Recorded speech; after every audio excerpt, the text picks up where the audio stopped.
नमस्ते दोस्तों। The Joy of conceptual learning में आप सभी का स्वागत है। दोस्तों, पिछले कुछ क्लासेस में हमने सीखा है कि एक्सेल में एडिशन, सब्सट्रैक्शन, मल्टीप्लिकेशन, डिवीजन कैसे करते हैं, minimum value, maximum value, average, count कैसे निकाला जाता है और वी लुकअप का फंक्शन एक्सेल में कैसे यूज करते हैं। आज हम एक्सेल के दो और महत्वपूर्ण फंक्शन का यूज देखेंगे कि वो कैसे किया जाता है। तो आइए शुरू करते हैं।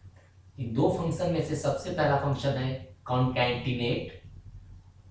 तो आइए देखते हैं कॉन्कैटिनेट कैसे यूज करते हैं। मान लीजिए कि आपके पास एक कॉलम में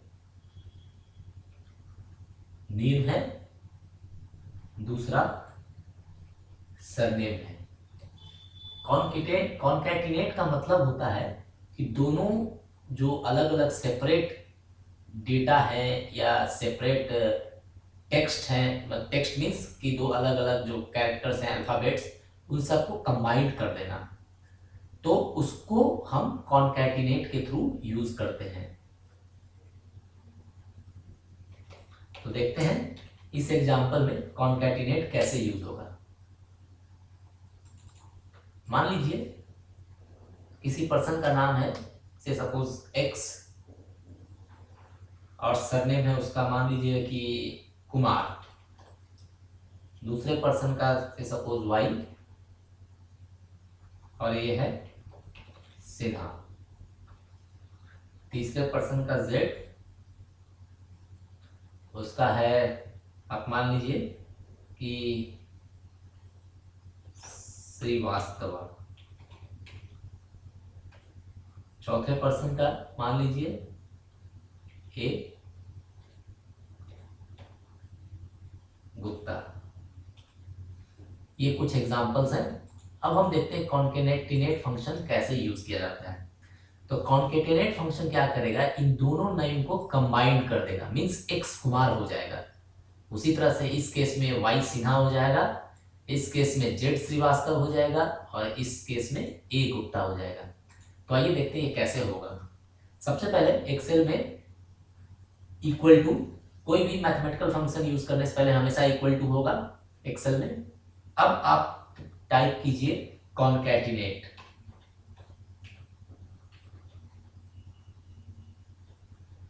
ब्रैकेट स्टार्ट कीजिए। अब आप सबसे पहले इसको सेलेक्ट कीजिए। मान लीजिए आपको जो भी पहला सेलेक्ट करना चाहते हैं कि फर्स्ट इसे रखना है, तो यहाँ केस में मान लीजिए मैं एक्स को रखना चाहता हूँ, नेम को पहले रखना चाहता हूँ और सरनेम को बाद में। तो एक्स कॉमा हो जाएगा और सरनेम कुमार बाद में हो जाएगा। तो पहले मैंने A2 सेलेक्ट किया और दूसरे केस में मैंने B2 सेलेक्ट किया। अब मैं ब्रैकेट क्लोज कर दूंगा और अब एंटर करेंगे। तो आप देख सकते हैं एक्स कुमार आया, लेकिन अगर आप ध्यान से देखिएगा तो एक्स और कुमार के बीच में एक भी स्पेस नहीं है। ठीक है, तो अगर आप स्पेस देना चाहते हैं या आप डॉट देना चाहते हैं तो आप यहाँ पे सिर्फ यहाँ पे डॉट दे दीजिए, वहां अपने आप चेंज हो जाएगा। ये देखिए एक्स कुमार, यहाँ पे भी अगर मैं डॉट दे देता हूँ, से सपोज यहाँ पे मैं डॉट दे देता हूँ और लास्ट में मान लीजिए कि आप डॉट नहीं देके स्पेस रखना चाहते हैं, तो मैं स्पेस थोड़ा दे देता हूँ। अब देखते हैं कैसे होता है इस केस में कॉन्कैटिनेट। सबसे पहले इक्वल टू साइन, फंक्शन लिखेंगे कॉन्कैटिनेट,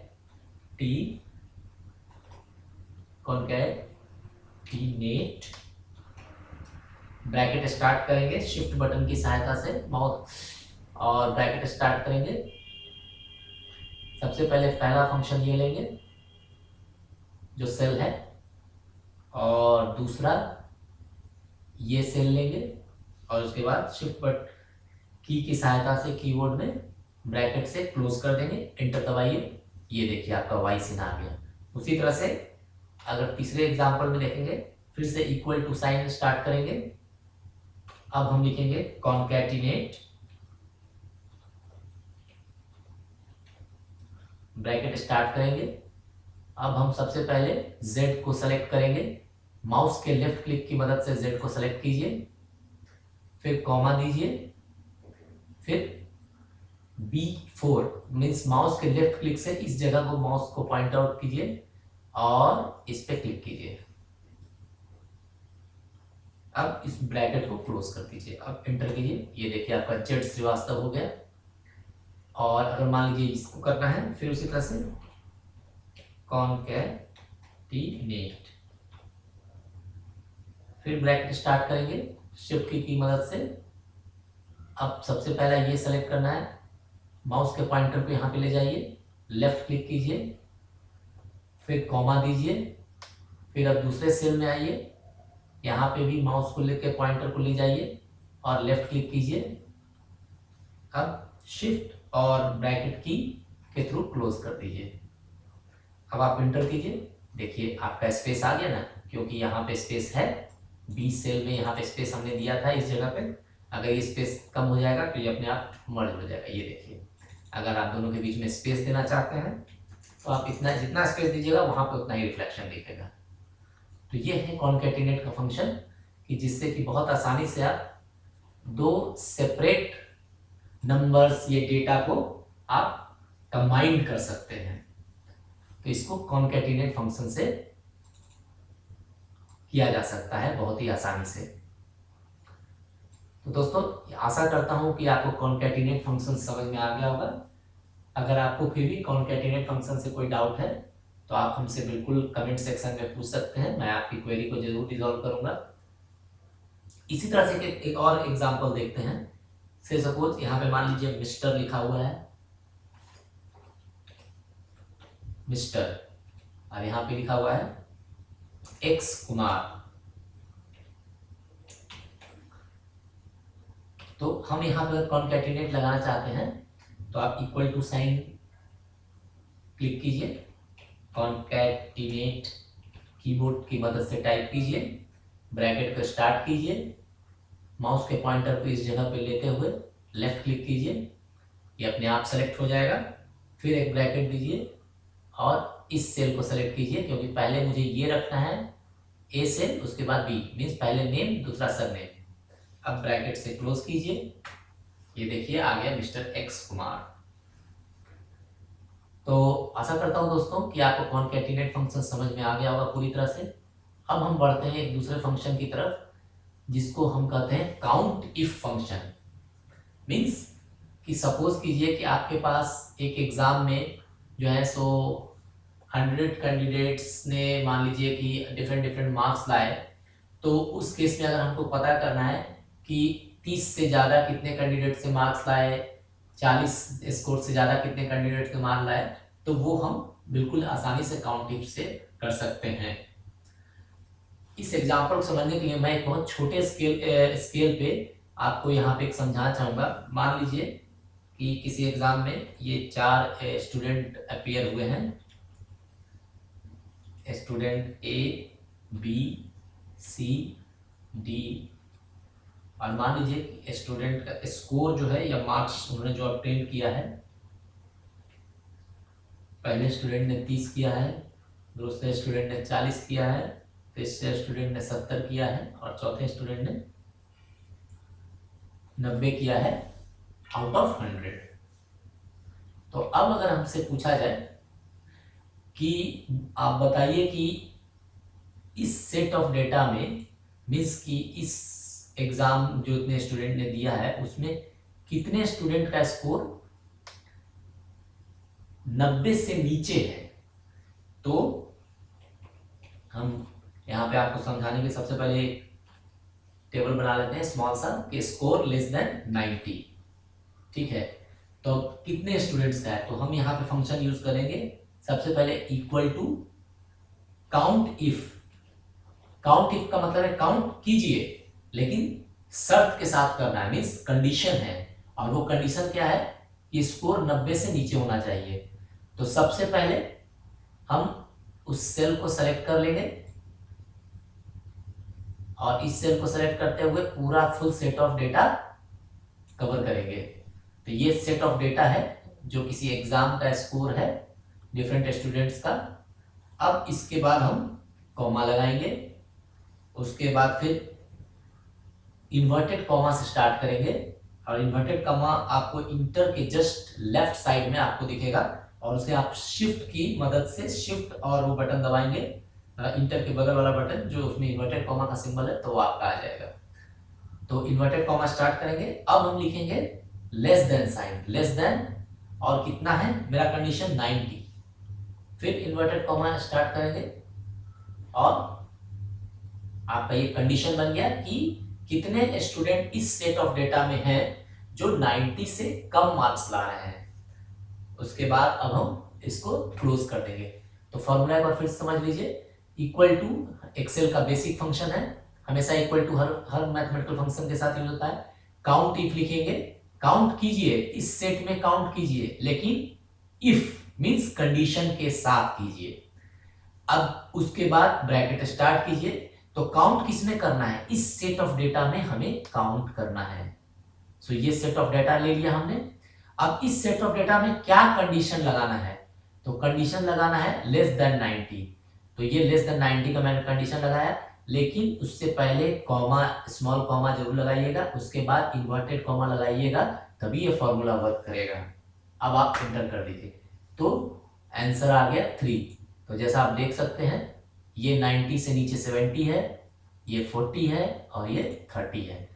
तो इस तरह से आप काउंट इफ फंक्शन को यूज कर सकते हैं कि टोटल 3 स्टूडेंट हैं जिनका स्कोर 90 से नीचे है।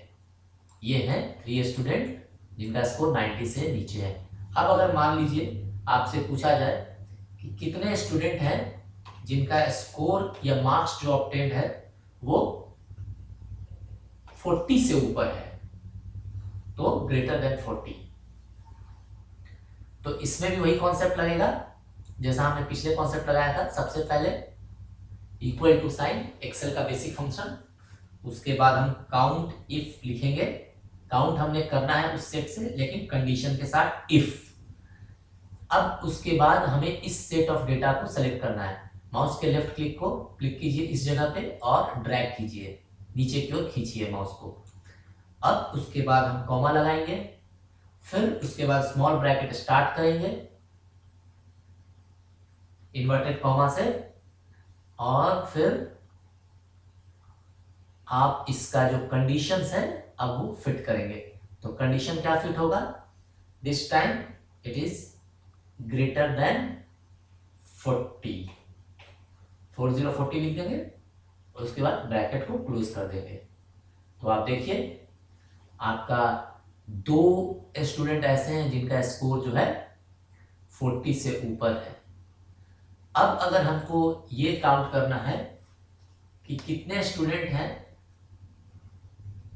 जिनका स्कोर 70 से ऊपर है,